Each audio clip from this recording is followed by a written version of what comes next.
new chicken finger tacos. One's smothered with creamy chipotle ranch, and one's got avocado ranch with bacon. Chipotle, avocado, chipotle, avocado. This dieting is hard, so just get both. Woo, saucy. Zaxby's. Now, I've got my video in, now I need to get the sound out of it, because when I play it, look at this. The video, it's playing behind me. There's no sound. So what do I do about that? I'm going to go over to this little gear down here. I'm going, see this says media source. This is the little gear on media source. I'm going to go to advanced audio properties. I'm going to go to audio monitoring because that's what I want. I want to hear the audio while I'm recording. I'm going to go to monitor and output. Go! Now I hear the sound.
good, everybody? Hey there, what's going on? Hello, welcome back to another episode of the Welch Report with me, Jean-Luc Welch. Make some noise, clap it up, get excited wherever you are. We're back with another action-packed episode for you today, as we always do. We got Canelo versus Berlanga, reacting to the surprisingly good fight that was, on top of the fact with other fights like Caleb Plant versus McCumbee having to overcome some real struggle. Daniel Dubois versus Anthony Joshua again happening this Saturday. We'll discuss that, as well as some NFL news, like with Bryce Young and his surprising, well, not really surprising, but the shocking decision going down in Charlotte, benching him while the ship is already sinking down in the Carolinas. Oh, we got so much to talk about with the NFL, with boxing, and with the show as a whole. Thank you for tuning in. Thank you for listening. My goodness, we got so much to cover. And as you can see, we got ourselves a new intro. That's right. Hey. We got ourselves a brand new introduction, as you got to see. Oh yeah, new graphics, new content, new countdowns and all that stuff. It's quality. It is quality. I made it myself, doggone it. You can give me all that credit. I'm the man. I'm a bad dude. When it comes to this producing game, I'll do it by myself if I got to. We're going to make it happen. We're going to make this show big and grand and absolutely phenomenal for you to viewing and listening public, because you deserve it. This is what you deserve. You all have been loyal. Y'all have been in supporting the show. We're going to give back by putting in time, putting in effort, making this show the best that it can be. But again, we got so much to cover on this show. Also, we're available on every podcasting platform, not just here on YouTube, but on Apple, Spotify, Google Podcasts, you name it. We're there, and if we're not, I'll get there. Trust and believe. But again, all that self-promotional stuff aside, we got stuff to do. We got a show to make. And since we're talking about boxing, first and foremost on this show, it is time to step into the ring. That's right. Ring the bell. Let's get it started. Round one of this show going underway. We're not going to cover the main event just yet, because there was some fights up into the main event, like with Danny Garcia versus Erislandy Lara for, I believe it was for the WB, was it WBC or WBO? Excuse me, for the middleweight championship. I believe one of the WB titles. But either way, it was a very incredibly boring fight. And the story wasn't the fight. Story wasn't the ending. The story was more so the career of Danny Garcia, who was once one of the most prominent stars in boxing, a great counterpuncher, a savant of a deadly, and I mean deadly, left hook marksman. Had some phenomenal knockouts, has been a multi-time world champion, but now, after a nearly 900-day layoff, comes back into the ring. First opportunity, gets a shot at a championship. Lo and behold, he comes and fights Erislandy Lara, the ageless wonder, but is literally the oldest champion in boxing today, yet still has evolved his style into being from a mover and a slipping defensive artist into a more so flat-footed, still defensively sound, distance managing power puncher. In this fight, knocking out Danny Garcia in, what was it, in the ninth round. Then continued what I believe was a 6 or 5 fight win streak up until this point. And it was known as a knockout artist. So Lara has evolved his game into being able to still be suitable to reign as champion, as age has got noted. Credit to him. Give props where props is due. My goodness, I thought that brother was way long gone. If I'm being completely honest, I remember him in Fight Night Champions that came out in 2011. Now, still 2024, the brother's still getting titles, retaining titles, and it's still being dominant. But the bigger story, even more than that, is Danny Garcia. And how this fight went about was more so because, not just because of the stylistic matchup of a counterpuncher versus, again, a very good defensive fighter, but Danny Garcia doesn't have it anymore. That's right, ladies and gentlemen. It's done. I don't think there's a real opportunity that we can see Danny Garcia in any way, shape, or form at the championship level anymore. The layup has been too long for whatever reasons it was. I believe it was for personal reasons, but also just might have been a break from boxing. But either way, it's a situation where we're looking at Danny Garcia, how he fought against Erislandy Lara. He just looked off in every sense of the word. No, I mean, he has a great chin. No, he used to have a great chin, great power. He was a counterpuncher predominantly, but he could also come to you if necessary. He couldn't do that in this fight. It was like he could not push the gas pedal on his performance and production. Everything seemed slow, hesitant. Everything seemed awkward, strange. There was an air of uneasiness when you watched him in the ring, and it made me with this fight with Lara. When he got knocked down from a straight left that honestly didn't look that damaging. And it shook him up. First time he had ever been down in Danny Garcia's long career. Very accomplished career. Never been knocked down before.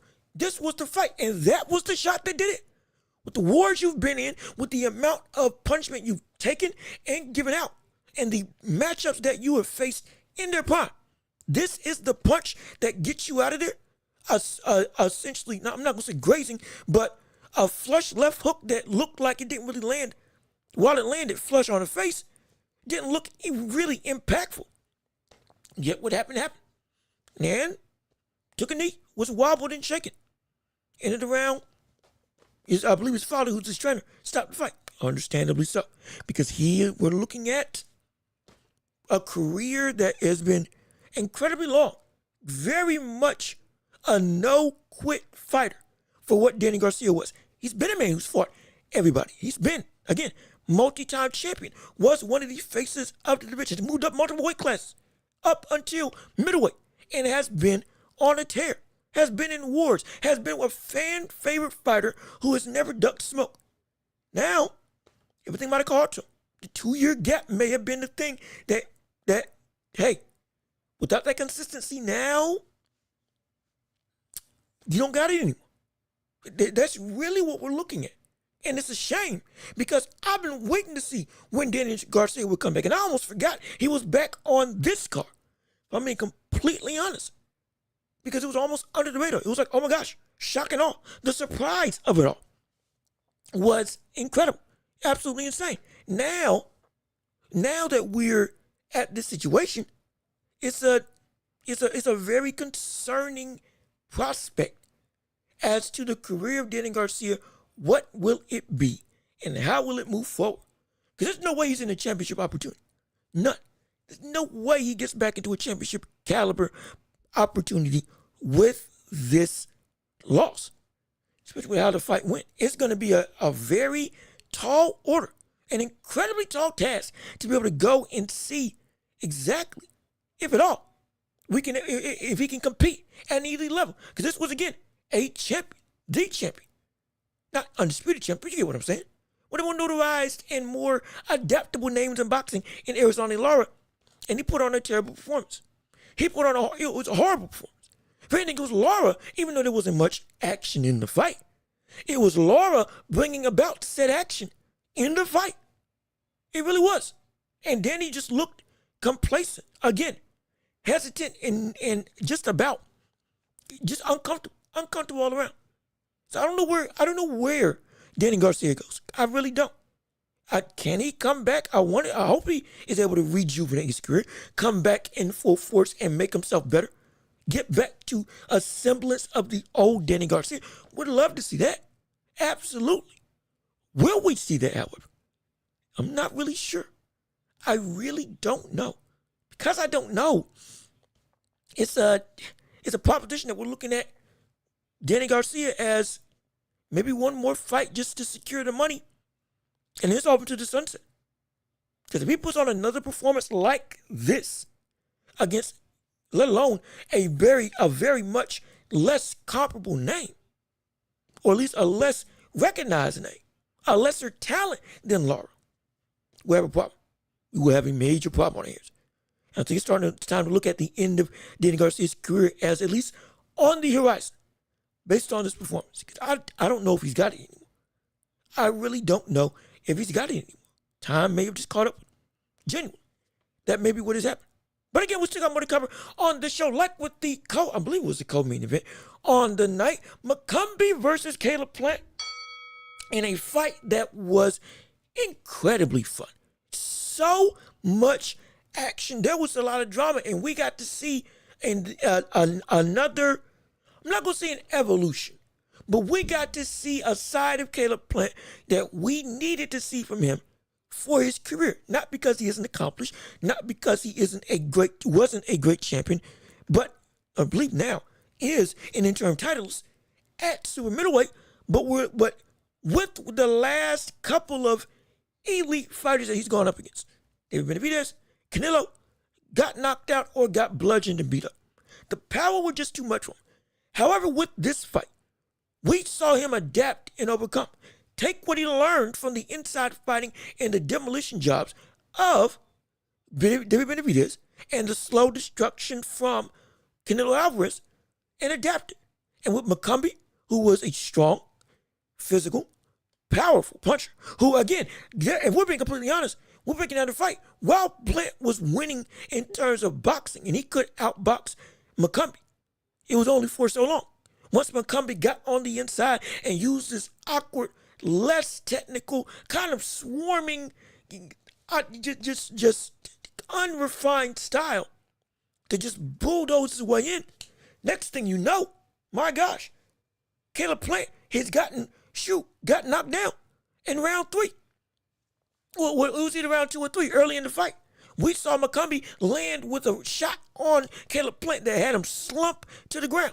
But the ref called it a slip, but it wasn't a slip. It wasn't him falling to his knees because of the leverage of McCombie. It was just outright. He got caught and he got hurt. That round didn't end. My gosh, we might be seeing Caleb Plant on the canvas and having a whole different conversation for what Caleb Plant is as a fighter. Absolutely. But no, that's not what happened. But still, the damage was done and the damage was seen. Since it was seen, we then saw Caleb Plant go from boxing and using his jab, using his speed and his quickness, which was indeed winning the night, but it was putting him too much danger to where, yeah, I'm going to get beat if I keep the style. Now, he switches into infighting. The brother gets down and dirty. That is right.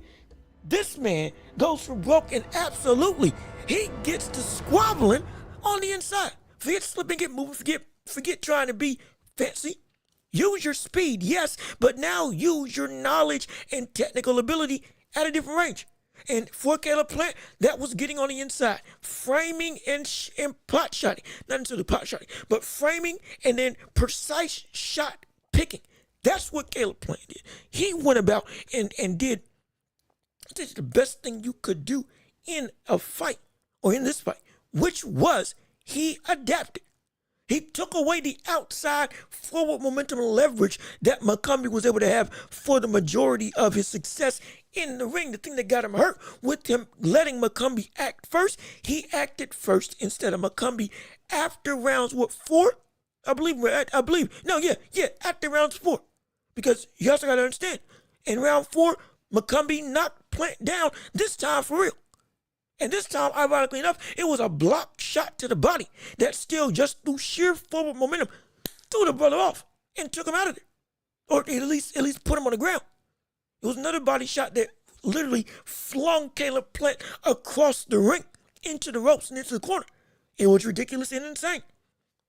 Speaks to the power of the large, incredibly strong McCombie. Unrefined, yes, but the brother's still a danger. Unknown, but still, he's known now. But in this fight, we saw Caleb Plant make the correct adjustment. Take away what the game plan is and force the inexperienced fighter to go and meet you at a different level. Go and meet you where you're uncomfortable. I'll fight your range when I can fight it better than you, and you can't get out. You can't escape. You don't have footwork. You don't have any head movement. You want to fight on the inside, but you don't know how to fight on the inside. Now I got you. And it was a sublime array of infighting. Roberto Duran will be pleased. Framing and picking the shots, hooks around the guard, hooks through the guard, or hooks around the guard, hooks, uppercuts through the guard of McCombie. Slipping and dodging and punching, feeling and reading what punch McCombie was going to throw, being safe, getting out of dodge just when you need to, and then getting right back in. Throwing and using your hand speed and your precision ability to pick the right shots, to go and land everything essentially at will once you got on the inside. It was a sublime thing to see. Something that I had never seen Caleb Plant do before. If anything, if we saw him win, it would be with this jab, with his footwork, with his essentially defensive array, and his distance management, counter punching, and again, sweet hands. That's what we thought we would see. Oh no. We saw Caleb Plant do something phenomenal.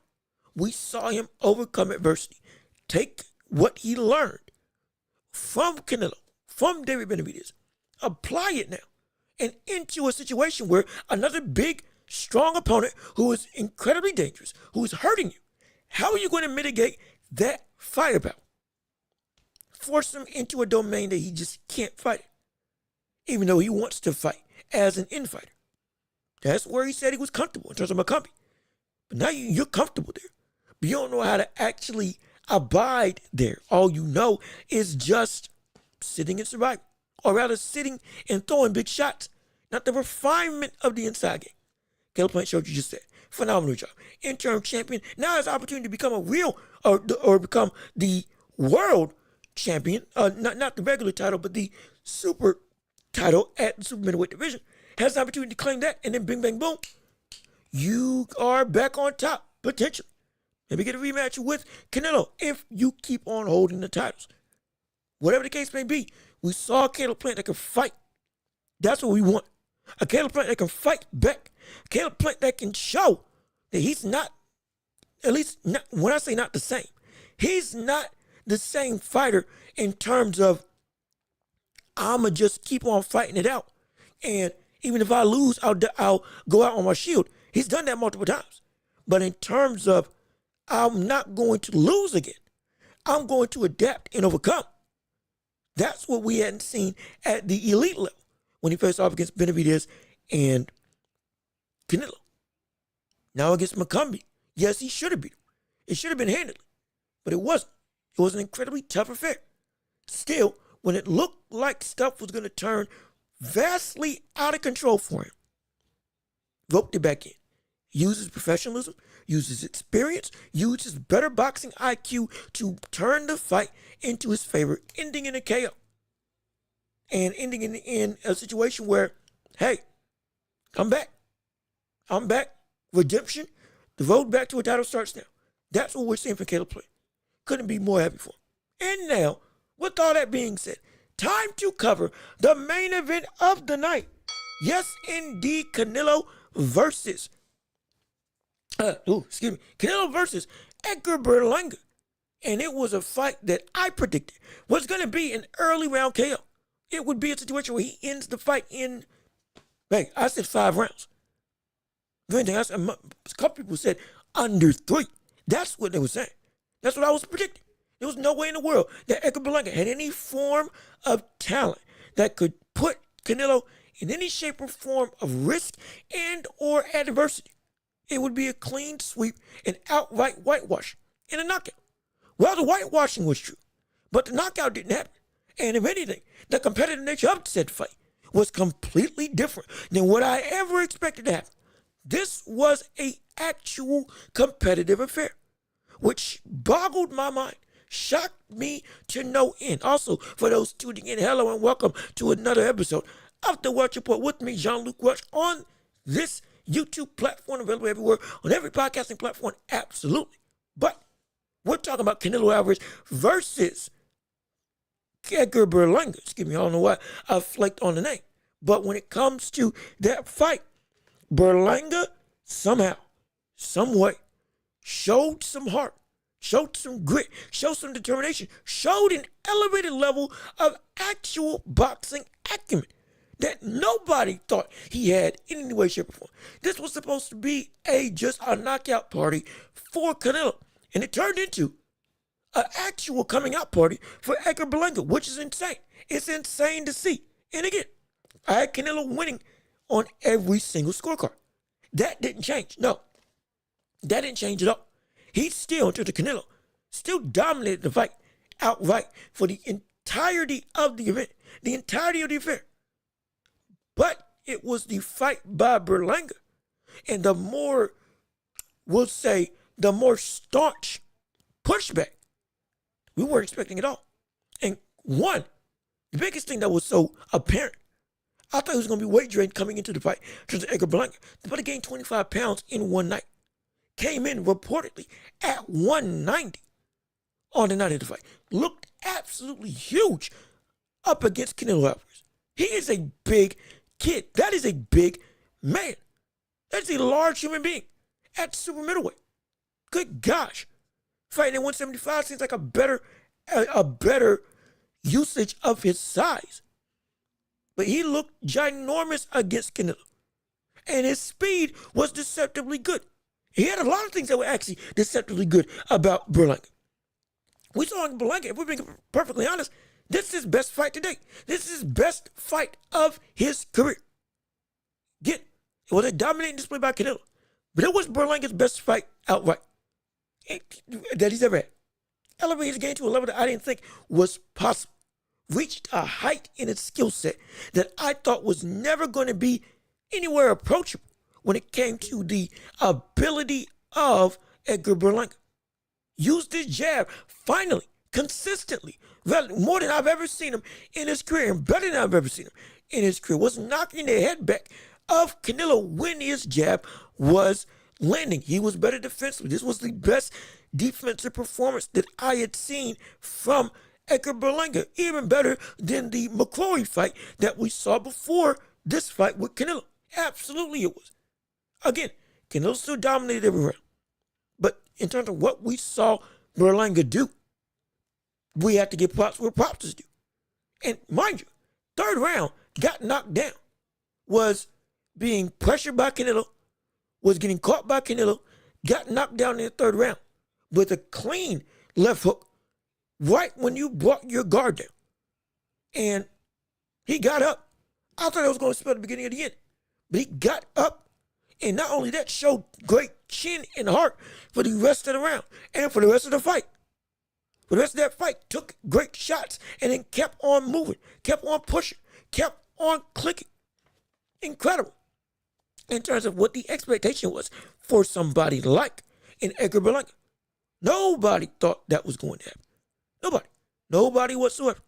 On top of the fact that with his chin being great, when he did land, it was with actual intent. See, unlike Jermell Charlo, we saw that fight with Jermell Charlo. Charlo was a brother who went and fought Canelo coming up in weight and didn't put on any grand showing, was just looking to lie down and die, essentially, or at least lie down and survive. Land on me, don't knock me out, just let me earn my money and get out of here. Went from a lion to a cub. That's what Charlo did. But when Berlanga was in the ring, he was landing with the intention to, hey, I'm going to turn this fight around. He had a game plan. He was looking to time. He was looking to counter. He was looking to make adjustments. He was trying to make this fight something that he could win. It wasn't a Charlo situation. He was just trying to survive. He was trying to thrive. He just couldn't. He was just outmatched to no win. But he was attempting to make something happen. He was attempting to make something happen. He was attempting to make the fight turn his way. There was work being done. And he wasn't afraid of Canelo. That was the biggest thing. I've been on him countless times about him cowering from opponents. If you have real power, you can push him back. You can dissuade any offense that he would have at his disposal. If you had any form of real pop, you could turn everything against Edgar Berlanga, and he would have no answer. He tried to find one in this fight, which is more than I can say that I've ever seen in his career. And to a degree, he was finding it, primarily with that jab. With that jab. The jab was the biggest thing. And when he got into exchanges, like flurried exchanges with Canelo, he was having success. We saw Canelo with some cuts and bruises. We saw Canelo with a couple of bumps on his face. We saw the power and the ability of Edgar Berlanga as something that could be real. Again, he still got so much more to work on. He still got so much more that he needs to work on.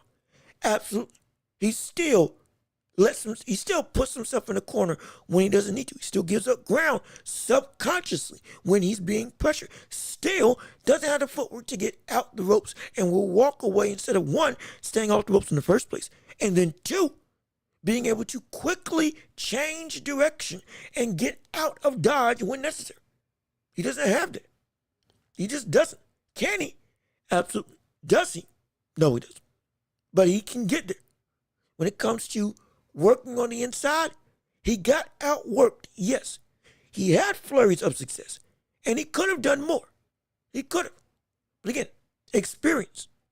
Never been on the stage, never been in this major of a fight before. And with everything that we've said about him athletically, I have been saying technically for the longest time, hasn't refined it. But the biggest thing with Berlanga, though that stuff can be worked on, it can be worked on. That's the biggest thing. This can be ironed out. And whatever lost hope I had for Berlanga suddenly is back and coming back to life. Because now we're looking at a situation where Berlanga is a brother who actually has potential. Shockingly. And it's frustrating because when it comes to Berlanga, I have been saying that Berlanga is a brother who just is not successful. He will never be successful. He will never be elite. Now, looking at what we saw with Canelo, it irks me even more. Because if this is the level that you were able to bring yourself up to, an actual competent fight with Canelo, showing chin and heart, giving some good shots of your own, showing determination, utilizing your jab better than we ever seen, utilizing all this stuff that we had never seen you use to a high degree in your career. Now, you go and do that, and this could have been you all this time. This could have been you and Edgar Berlanga this entire time. You could have shown, and if anything, you could have acquired to a high degree a lot of these skill sets that you just now showed in the biggest fight of your career. You could have showed all this, and we could have been a lot more competitive.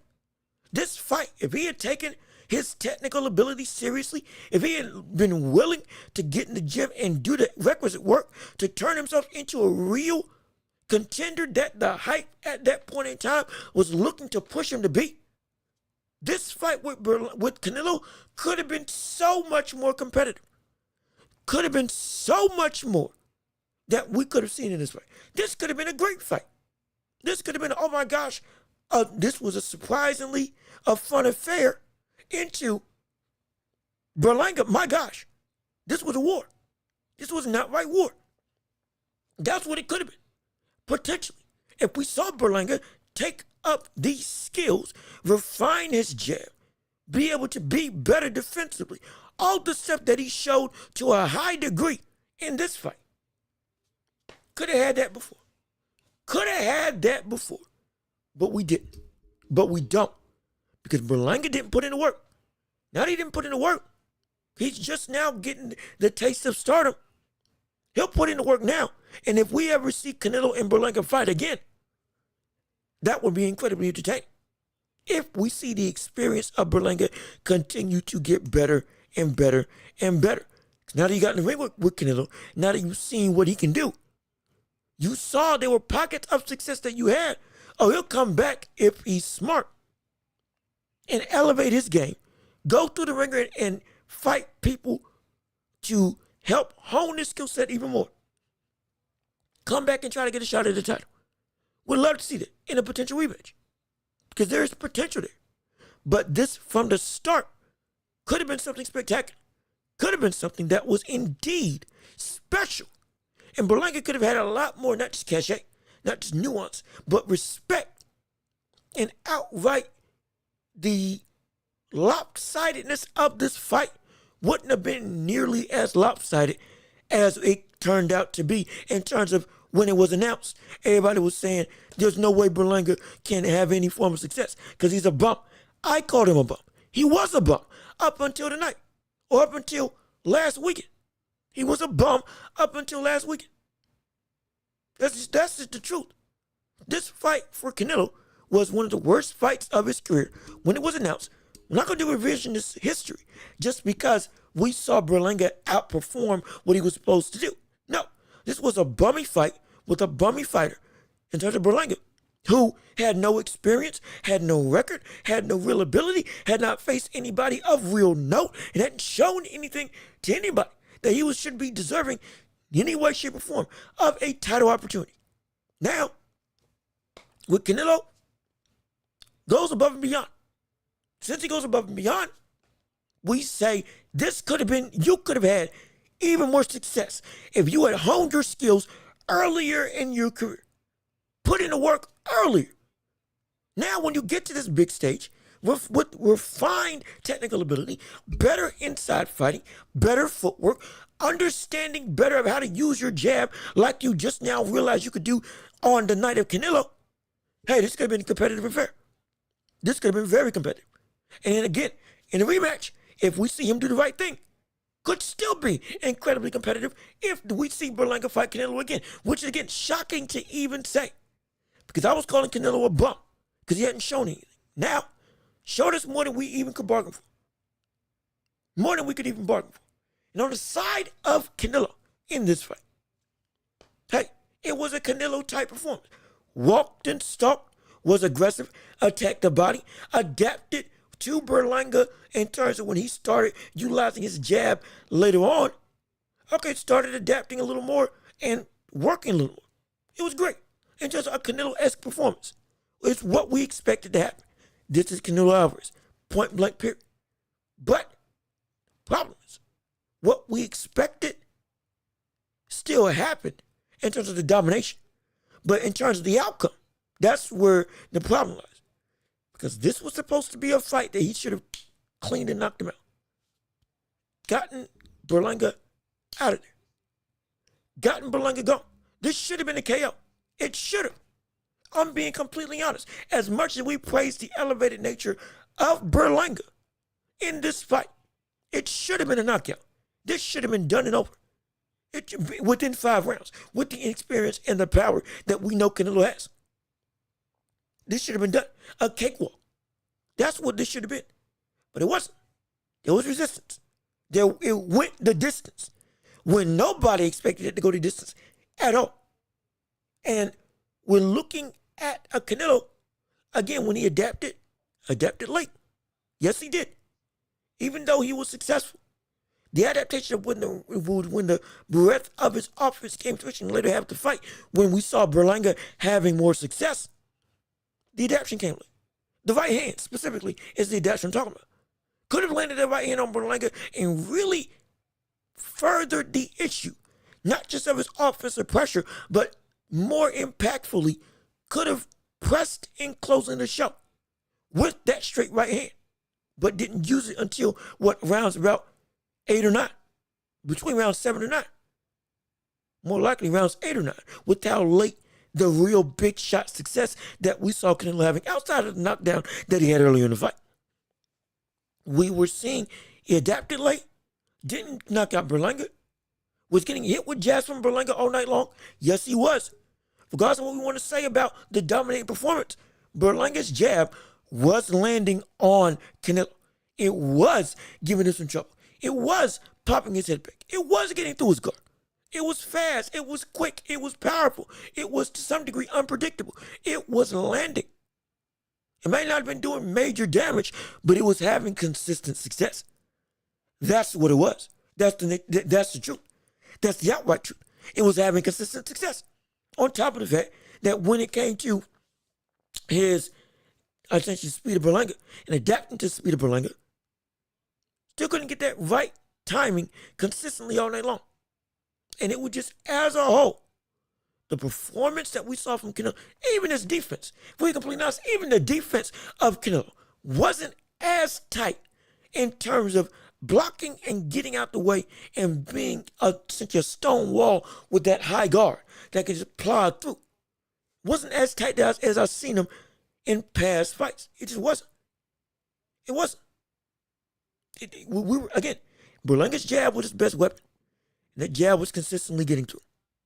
It was getting through and it was popping Canelo's head through his guard. Constantly, when he did throw it. Especially in the second half of the fight, when we saw Berlanga using it more and more. We've seen with Canelo, not going to say a decline, but there's more and more of an opening that he is indeed beatable. He is. That brings you to the next part of the segment. Next part of the show, excuse me. When it comes to Canelo, we saw with Edgar Berlanga. The constant success with the jab, the surprising performance of a fighter nobody knew. All this equates to a performance by Canelo that has us asking, what are you now? To some degree. In terms of, you're still elite. You're still a dominant champion. You are still one of the best in the world. Pound for pound, still great. Still, you're not undisputed. But you're unified champion, the best super middleweight in the world right now. No problem. When it comes to the whole of Canelo, the question becomes, are you now vulnerable to Benavidez wholeheartedly? And yes, the question is going to come up. We have to have it come up. When it comes to Canelo versus Berlanga. When it comes to Canelo versus Berlanga. Looking at a situation where Berlanga is a fighter who shouldn't have given him any trouble, but he did. Now, and one of the biggest things was because the natural speed and the physicality and the physicals as a whole of Berlanga. Now, when you put him against David Benavidez in terms of Canelo, we have to start asking if the tides officially turn and Benavidez can beat Canelo definitively. Not a 50-50 fight, not a I don't know type situation. Are we looking at where Canelo is legitimately now seen as the underdog in terms of can you beat him? When it comes to David Benavidez, that's what we have to ask. You really do. And what's the answer to that? Well, you have to find out right after, because we're going to go to a quick break on this live show of the Welch Report with me, Jean-Luc Welch. Again, we'll be right back after this quick break. I need some water. I need something to drink. We're being completely honest.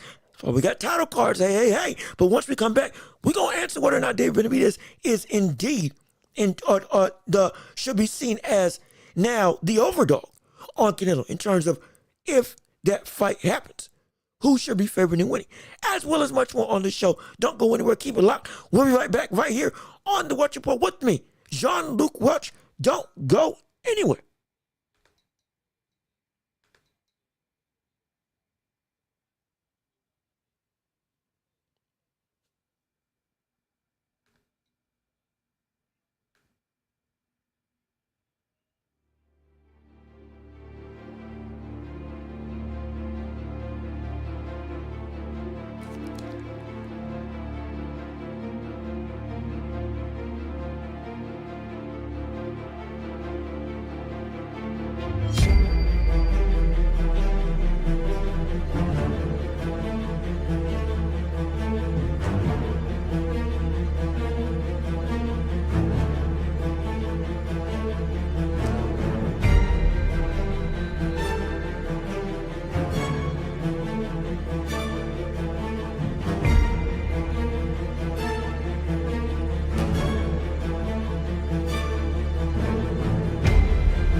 And we are back. Yes, sir.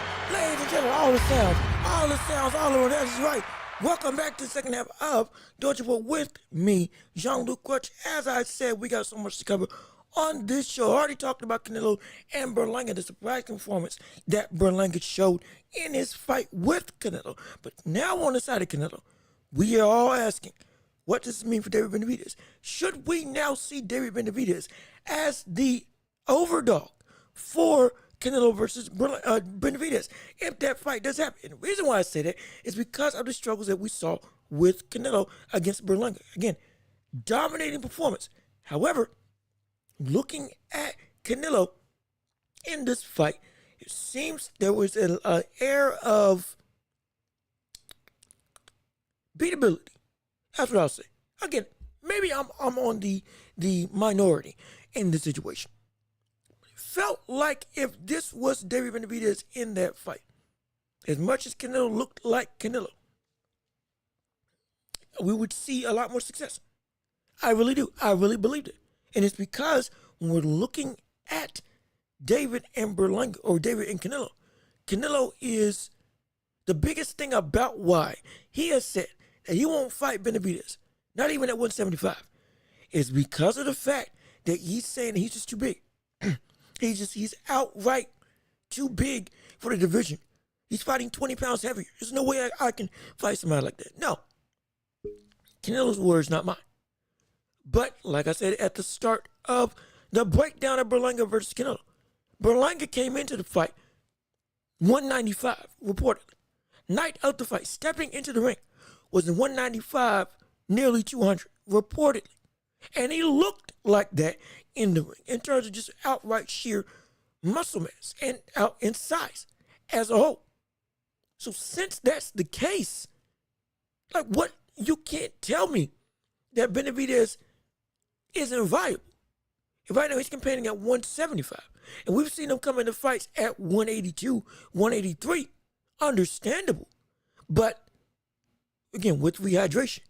But now you go up against somebody who's 195 on the night of the fight, but you won't fight David Benavidez.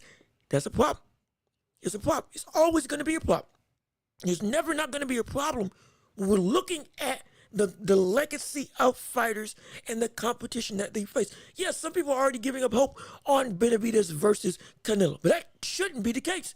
We should be holding his feet to the fire, saying, if you're willing to fight, and Edgar Berlanga, who again previously was unknown to a lot of people, and in my opinion was a bum up until tonight, or up until last weekend, when he showed what he actually could be and what all that potential could actually amount to if he goes and hones it. All of that, again, that's Berlanga's success. Credit to him. When it comes to you as Canelo, you'll fight him who had no resume, who had no cachet, who had nothing going for him but his name and some power. And his name wasn't a lot, and his power didn't really affect you. And he came in, reportedly on the night of the fight, at 195 pounds. The super middleweight limit is 168. You were complaining about David Benavidez being too big to fight because he comes in and rehydrates well above the weight. Yet you're fighting, honestly, close to a bridgerweight. Somebody who will be fighting at light heavyweight. You'll be fighting at somebody, you fought Berlanga, who weighed in day of, reportedly, enough to be able to fight Bivol or better be it, and go fight Bridgerweight. Closer to Deontay Wilder than he is to you in terms of weight class when he arrived on the night of the fight. The rehydration was ridiculous. Yet still, you would say, hey, yeah, cool, let's fight him. But you won't give David Benavidez that same time. You won't give the Mexican Monster that same opportunity. Like, we're going to keep calling out until it happens. It's a duck on the part of David Benavidez. It's a duck on the part, it's a duck on the part of Canelo, not David Benavidez. It's a duck on the part of Canelo. It's a duck on the legacy of Canelo. And Canelo is still going to be one of the best we've ever seen. That's not going to change. He's still going to be one of the greatest fighters that we've seen in modern day boxing. He is still today the face of boxing. That hasn't changed. What has changed is what will change rather, is a legacy that it's going to leave behind. What will that career be? You were the best of the best, but we can't put you on certain pedestals because of what you did not do. David Benavidez is one of the biggest requirements for said pedestal elevation. If you don't do that, you don't get a certain level of respect and acclaim to your legacy. That's just the nature of the beast. That's how we got to judge it. And on top of that, it's worse if you go about and you fight other people who are essentially you go and you fight other people who essentially are doing the very thing that you said you wouldn't fight David Benavidez for, coming up and blowing up in weight above the weight class by the time the night of the fight happens. You will fight other people who do that same thing, yet you won't fight David Benavidez, yet you won't fight your biggest competition. You won't give him that shot. You didn't give him that shot when he was mandatory for 2 years before he relinquished the title. You didn't. You weren't. Everybody was saying, oh no, now David Benavidez ducked Canelo. No, he didn't. He outgrew the weight class. He just did. We've known that he was outgrowing the weight class. Waited 2 years for the WBC, who is the only mandatory body that can activate a mandatory position to make it so that a champion has to fight a challenger. That's it. By their own words, by the book, on their own bylaws, on their website that you can go find right now. That's the reason why he doesn't have a fight with Canelo. Why he's going after Undisputed at light heavyweight, and why Canelo right now, though he is still one of the best in the game, is hurting his legacy. Because he won't do what needs to be done.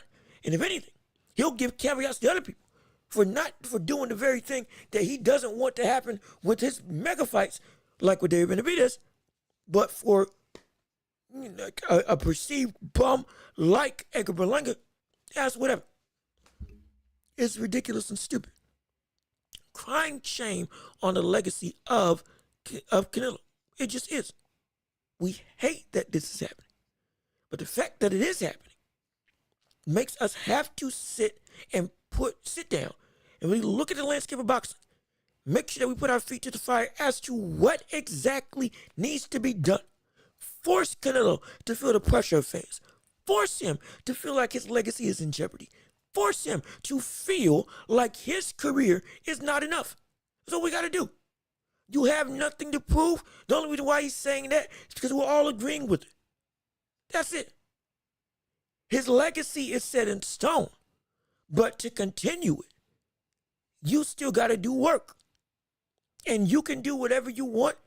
He's only saying that because, well, one, I understand because he earned the titles, earned the legacy, all that stuff. Once you reach a certain cachet, yeah, you got liberty and freedom. Yes. But he wouldn't be nearly as comfortable with saying that and acting that out in his career if it was us giving all the pressure in the world to Canelo to make him fight him. Not making excuses of, he's too big for this certain fighter. Not making excuses of, he doesn't need the money. Who have you beat? All this stuff. Forget that. Make the one fight that we want to see happen. So we can have not a what-if situation with Canelo by the end of his career, but a definitive answer as to what Canelo is in the grand scheme of this boxing story that we keep seeing unfold before our eyes. We have to have a definitive answer. Or else, if you are in limbo, you will get pushed down. You will. You will get disrespected. You will be seen as a point in history that over time will be looked at worse and worse. It just will. Not because we want it to happen, not because we don't care about you and your legacy, but because we do care about you and your legacy. That is exactly why that would happen. That's exactly why it would happen. It's a crying shame that Canelo keeps on doing this. And now the question becomes, again, next part of the show, who in the world does he fight next? Who in the world does he fight next? Now that he's gone through and essentially fought everybody at super middleweight, who does he fight next? He was saying after this fight, he wants to go and fight Bivol at 175. Well, if you really want to be about it, go and fight David Benavidez. And whoever wins that fight, again, it's number one contender for Bivol versus Benavidez. Why? Because we saw Benavidez win his fight to claim, I believe, was it the interim title at 175 against Vosdick. Does a great display, gets the win, unanimous decision.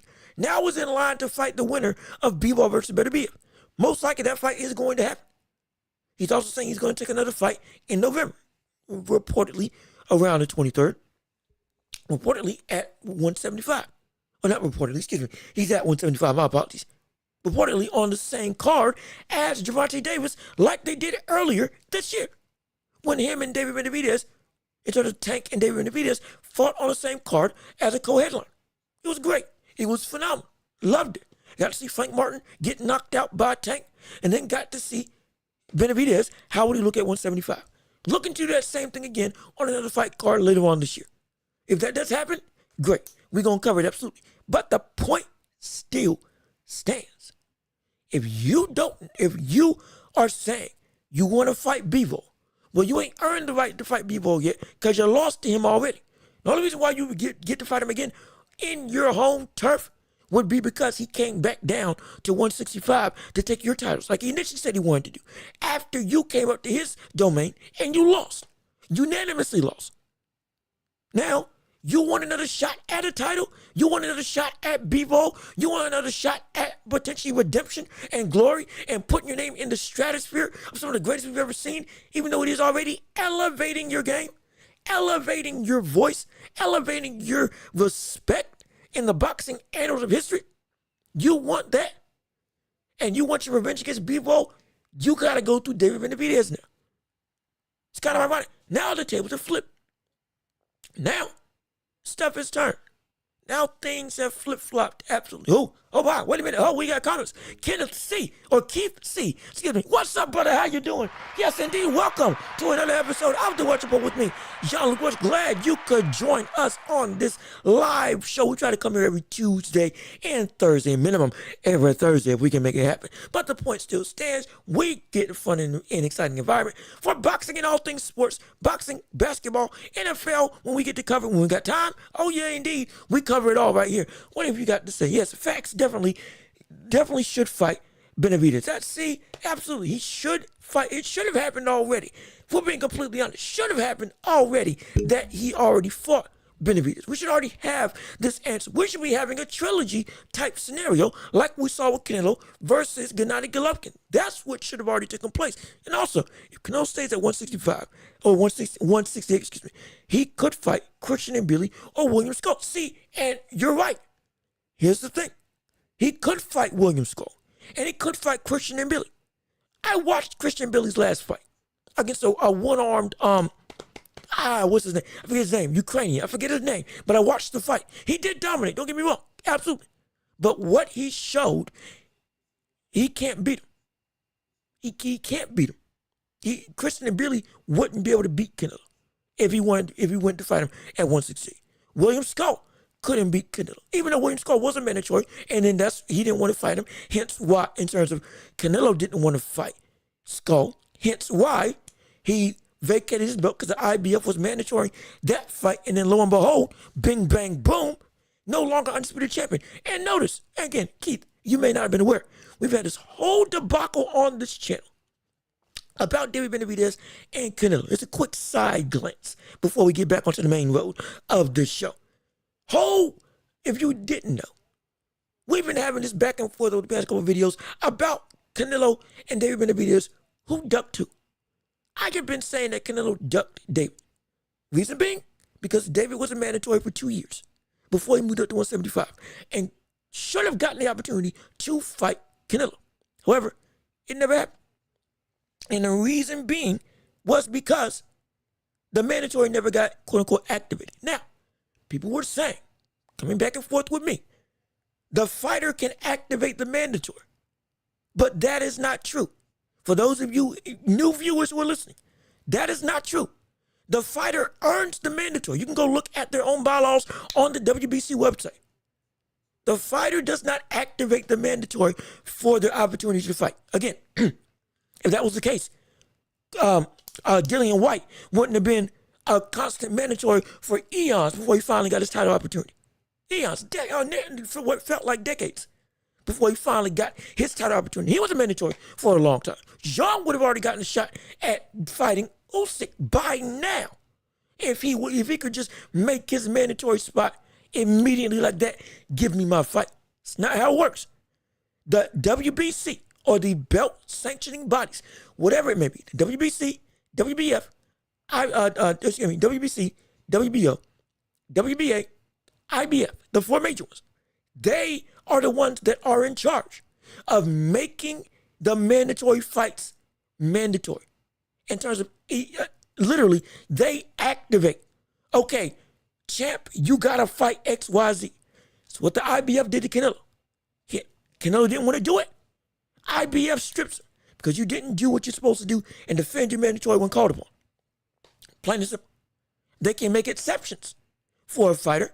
Hence why you see people like Errol Spence Jr.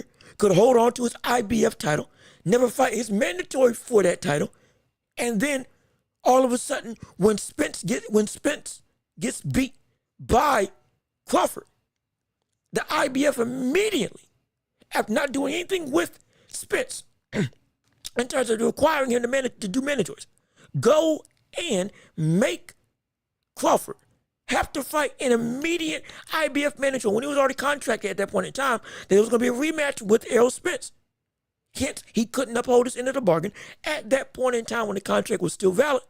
Hence, IBF strips him because he can't defend the mandatory when called upon. That is what we were seeing.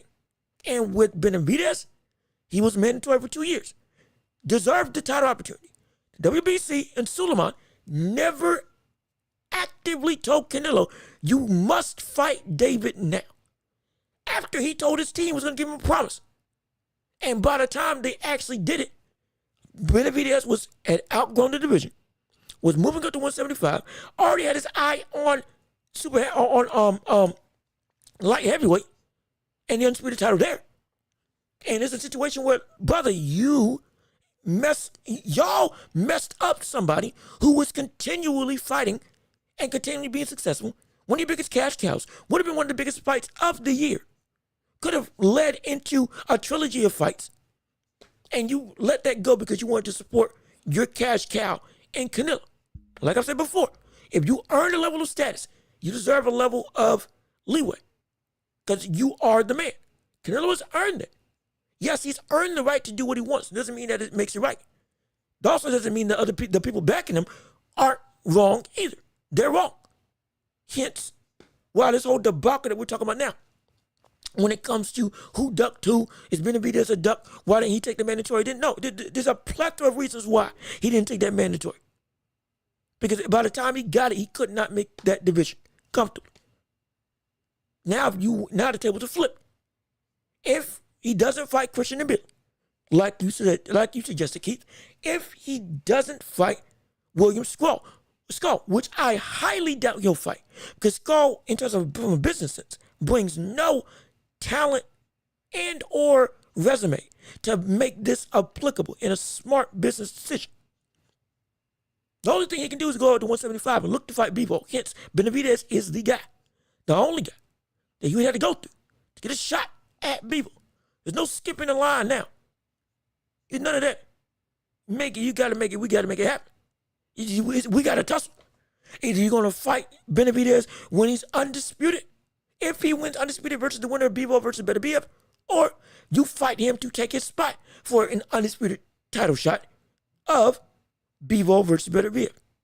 One of the two things. Either you're going to fight for the title or you're going to fight for a shot at the title. Either way, it's going to go through David Benavidez one way or another. It's got to. There's no way it wouldn't. There's no way it can't. And if you don't, that's legacy on you. Let's see. Okay, let's see. Keep thinking, I understand. And I agree. All he continues to 160. Easy work for him. He can't keep ducking David Benavidez. I know Shakur is injured and Lomachenko is ducking. Who do you think Tank is going to fight next? Beerchek, he could fight Beerchek, who's WBO champion, or Floyd Schofield, a solid option. Now this is where, this is a great conversation. In fact, this is a great segment for the next morning show. Keith, you're a phenomenal segue. Talking about Tank, especially with the whole landscape of 135 as a whole. We're looking at a region and a division that Tank can easily, as of right now, outside of Vasily Lomachenko, because I think that would be his toughest fight, Tank can easily go and become undisputed there if he actively wanted to. He could. And this is not disrespect to Schofield.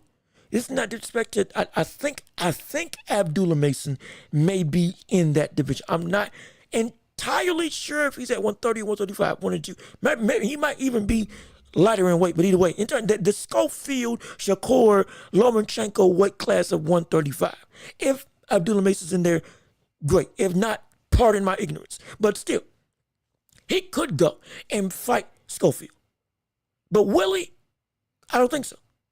Not because Schofield's too dangerous, but because now Tank is on a late surge to history, if that makes sense.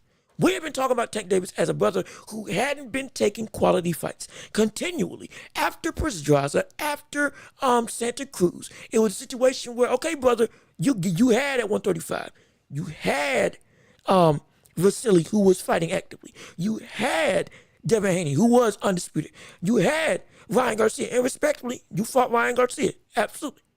But at that point in time, it was Ryan Garcia that everybody was saying, there's no way you can win in terms of Ryan Garcia.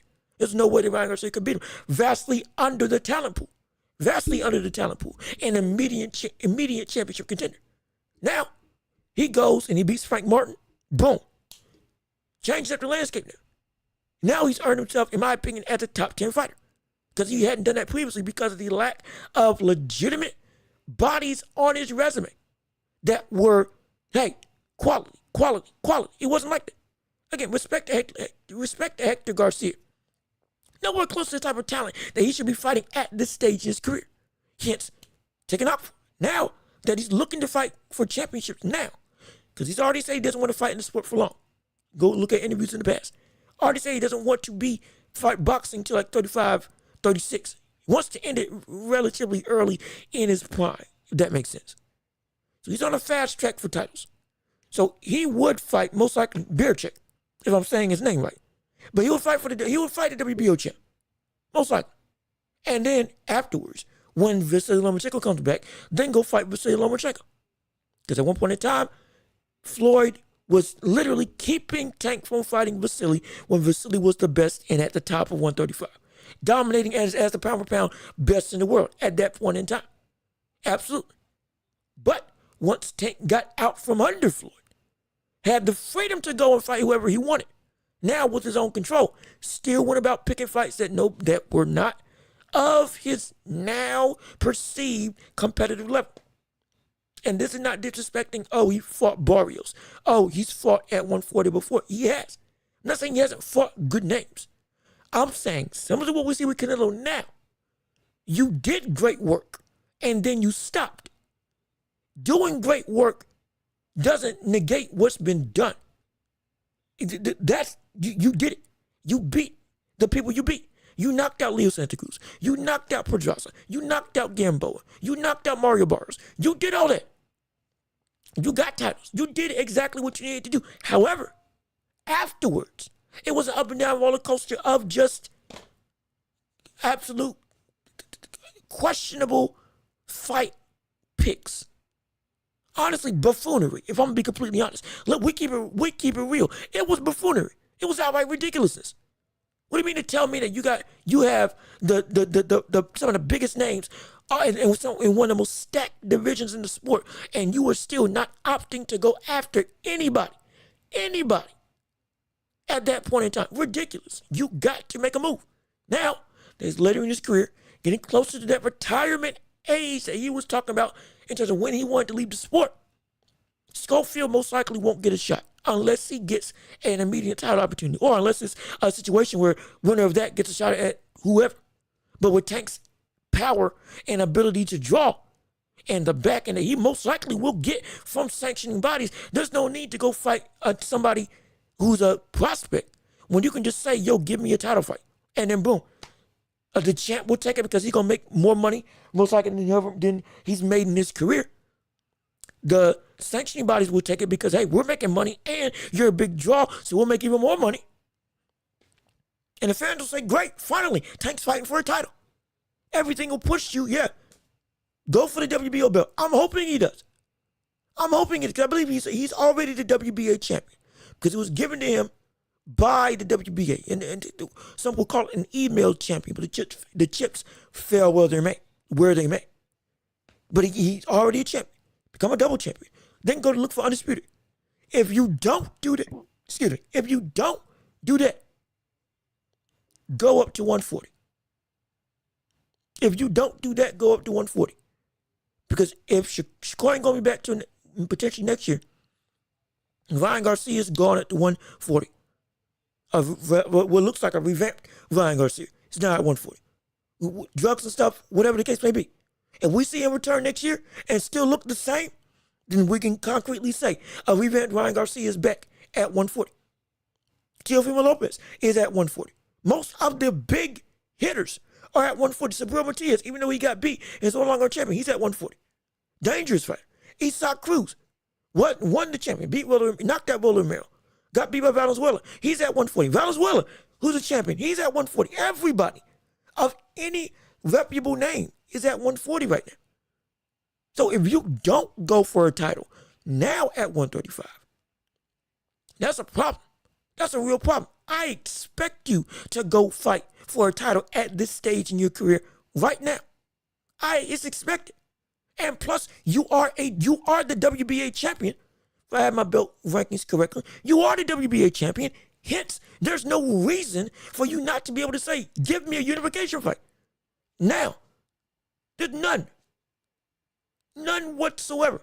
If your competition isn't at, or dare I say above your caliber from this point on, that's you problem. And your legacy, just like with Canelo, it's going to look at that completely differently. One of the hardest hitting punches we've seen in the lightweight division. It's going to be an all-time great. Is a phenomenal boxer. Has everything going for this brother, yet still, for all the good I can say about him, you got to prove it still. And you got to prove it against people that are respected. You have to. So it's either, to summarize and answer your question, Keith, either he fights for the WBO title or he moves up. He can fight Schofield, who's a great prospect, phenomenal. He's going to beat Schofield, don't get me wrong. But that'll be good. It'll be good, but it won't be what I need to see. And it's not on Schofield. It's not the fault of Schofield. It'd be different if it was, okay, he's a champ, he's been dominant, now an up-and-comer gets a shot, boom. This situation where he's a champ, he's been dominant. However, at this point, it should not be the norm that we're saying you fight either A, up-and-coming fighters, or B, fighters that are not on your level. There should be more gold around your waist, or at least a ticket gold around your waist if you're Tank. There should be more Frank Martins on your resume. At this stage, there should be more title defenses and or title opportunities that you have taken advantage of. It shouldn't be that we're looking and saying, a what if of a 37-year-old Vasily Lomachenko versus Tank now. That shouldn't be a conversation. Again, Lomachenko's still phenomenal. Taking a full break from boxing. Personal reasons or whatever the case may be. Don't need to get into that. He's just not fighting right now. Shakur, he's injured. Now, it's a barren wasteland of you and nobody else. You can go beat everybody. No problem, absolutely. And I hope you do it, but still, you want the respect, you take the test. That test is either going for undisputed, outright, and then fighting people like Schofield. Fine, no problem there. Because now you handled your business. You did everything you needed to do. Now, yeah, go fight Schofield. Yeah, absolutely, absolutely. But at this stage, I don't want to see him fight Schofield because I need to see him go after titles. I need to see him go after people with championship aspirations championships already established around the waist. If that does not happen for Tank, it's a problem. I already said, after Gervonta knocked out Frank Martin, I was saying, this is great. This is the step in the right direction. This is the quality that we're looking for. Now, after this, it should be nothing but titles.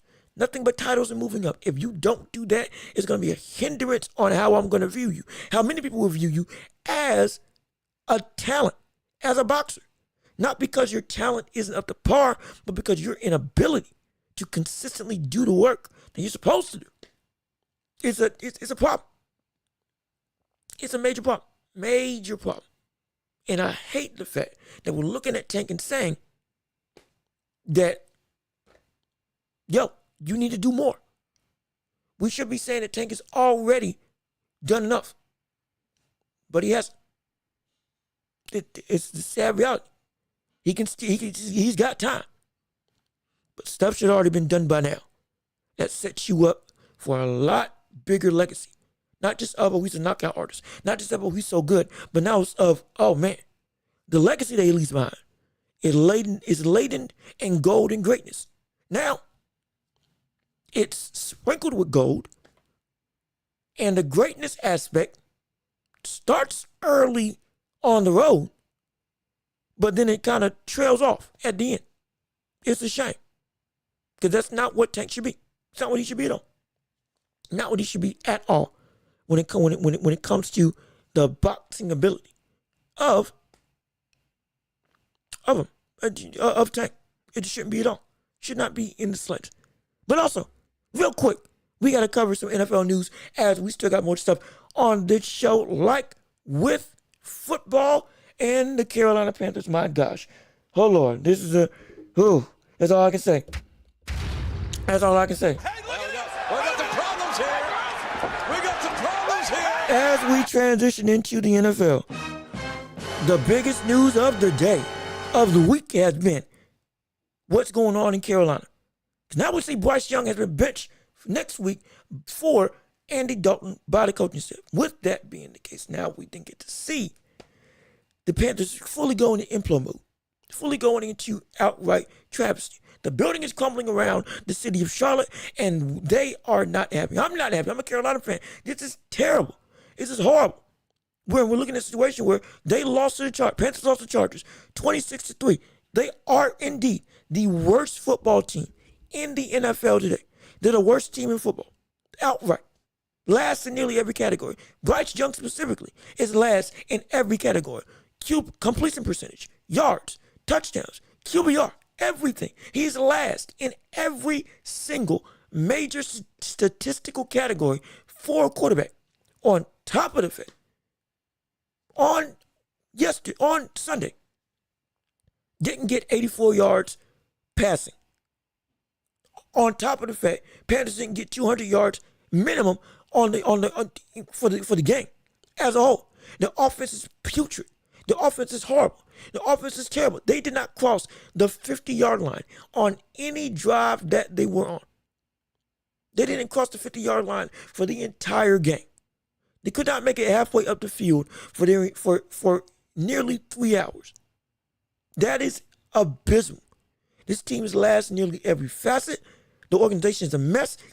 The organization is a dumpster fire. There is nothing. I do mean nothing that this team has going for. Now laden with Bryce Young, again being benched for Andy Dalton, 2-16 as a starter in his tenure in the NFL. And who's to blame for this? Who the world do we have to blame for this debauchery, for this absolute scummy, despicable organization that we're looking at right now? Because they weren't like this before. As an expansion franchise, we're looking at the Carolina Panthers as a potential team that honestly overshot expectations. 2 Super Bowls, division titles.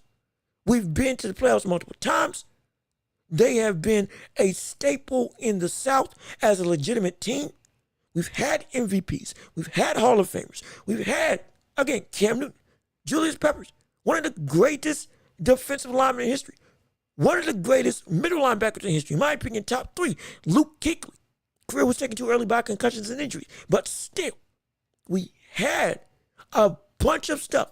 We've gotten history in a short 30 years, with this being the 30-year anniversary of the team. And now we're celebrating with mediocrity. Not even mediocrity. We're not even mediocre. We are so far and away the scummy organization that we are. So far below the threshold. We are one of the worst teams I have ever witnessed in football. That includes the 0-16 Detroit Lions.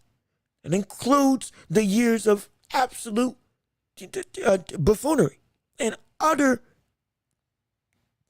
I don't even know how to describe how bad they were. But the Browns, how bad they were for the tenure of almost a decade, over a decade. Just abysmal in every sense of the word. Every sense of the word. We've just entered Carolina. We just ain't it. We can't figure out what's going on. They made all these trades. They traded away DJ Moore, traded away Christian McCaffrey, traded away all the draft picks, traded away every valuable piece. Got rid of a head coach that was actually good in Wilkes. Gone through 3. Rule, Wilkes, the buddy from Indianapolis, and the guy that they got now. 4 QBs, or 4 coaches, multiple QBs. Just out. It's been a shame. It's been a shame, and it's almost all for naught. All these moves, all this time, turns to football. It turns to Carolina. They have made moves for nothing. They have made moves to outright go and sully whatever vision they were trying to make. It is a bottom of the barrel organization. It is an absolute despicable, outright horrid thing to watch if you are a Carolina fan on Sunday. Let's be perfectly honest. Who is to blame for this mess? There's 2 people. You can blame Bryce Young. Yes, he has been indecisive in terms of on-field decision making. He is hesitant. He doesn't trust his O-line. He doesn't trust himself. Doesn't have any confidence. He has made so many bad reads, objectively bad reads, due to him being so jittery on inside the pocket, because the O-line of the Carolina Panthers is not that great. And dare I say, they're better this year, but he still got the same mentality because of the PTSD from what happened last year, on top of the fact that the O-line, even with them improving slightly, still ain't great. It ain't great still. And we gutted all of our offensive assets, like with the only thing we got was Xavier Legette.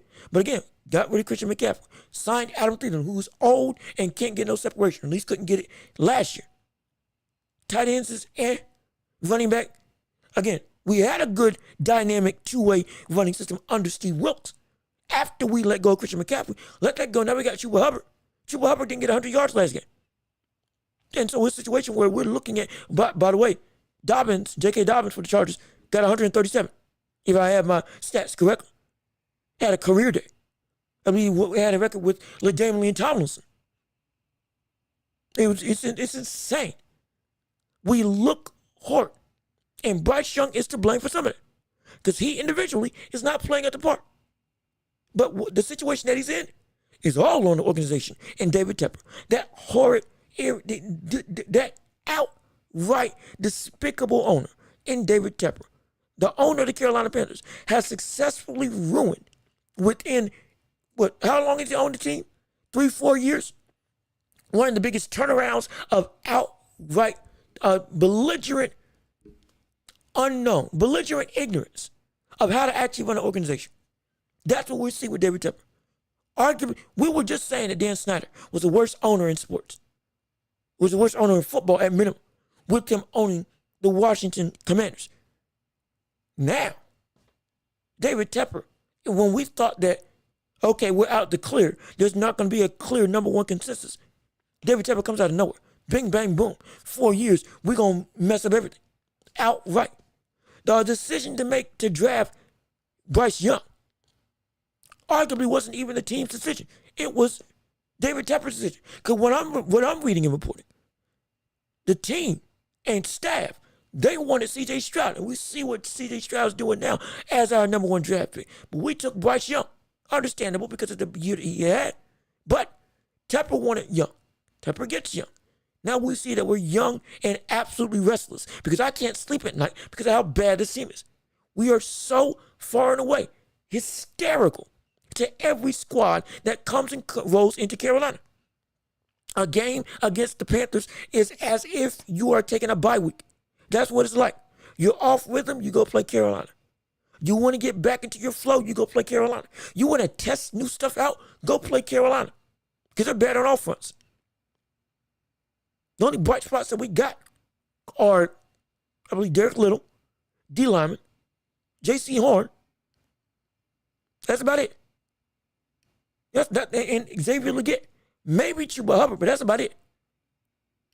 We are all witnessing the demise of an organization because of David Tepper and David Tepper alone.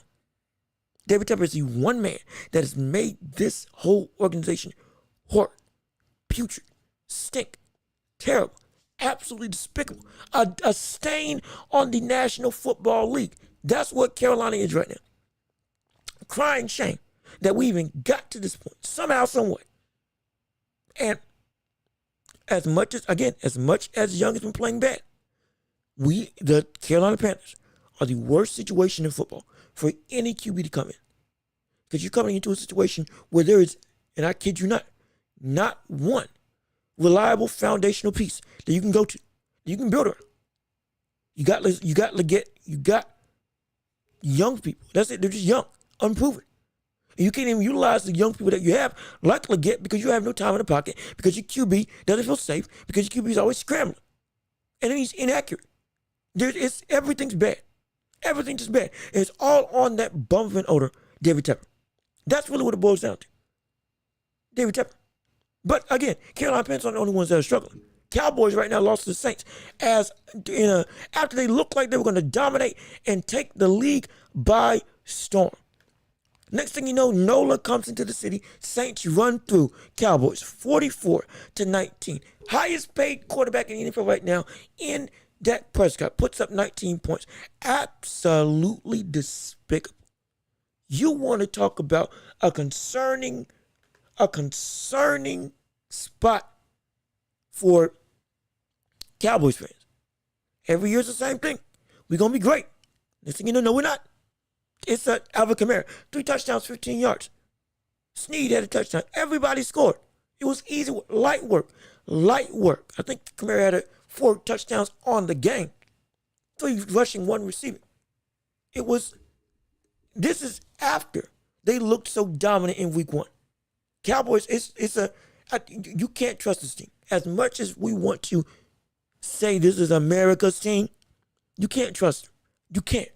And I used to think it was a joke. I used to think it was just a meme, just because people hated on Cowboys, because the fans, nobody liked the fans.